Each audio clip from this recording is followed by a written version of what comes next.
5 types of negative self talk and how to stop them. We'd like to think we're optimistic, positive people. After all, no one wants to be considered a grump. Besides, isn't that what we're taught from the time we're children, to smile and think the best of those around us? In truth, we don't always quite hit the mark. We might mean to be positive, but those negative thoughts have a way of creeping in, especially if we're tired or anxious. Strong emotion has a way of derailing us, as do the negative influences around us.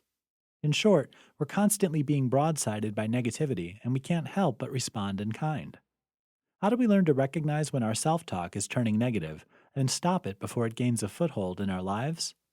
We start by learning how to identify the most common culprits. Black and white thinking.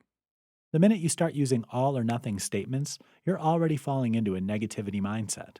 When this comes up, the best thing to do is remind yourself the world doesn't really work that way.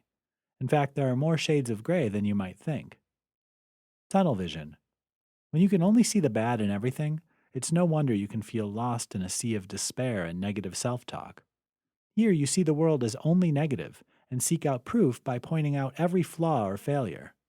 This is defeated by rewording the statements as they come up. Look for the positive spin you can put on things. The disaster plan. When you can only see the negative outcome in everything, for this, accept that sometimes failure happens. You can even use dire predictions to work out a plan B in case you need one. But also remember to remind yourself there's also a chance of success in what you try. There's no reason to assume the worst. Anticipation. In this, you assume you know what someone else is thinking, and it's never good. To combat it, try having an honest conversation with the person instead. Let them speak for themselves. They might even surprise you. Again, quit assuming the worst. The guilty conscience. You messed up. Once. A long time ago. It's time to let it go. For some people, their brains are expert at bringing up the past, regardless of how much time has passed or what you've done to correct the mistake.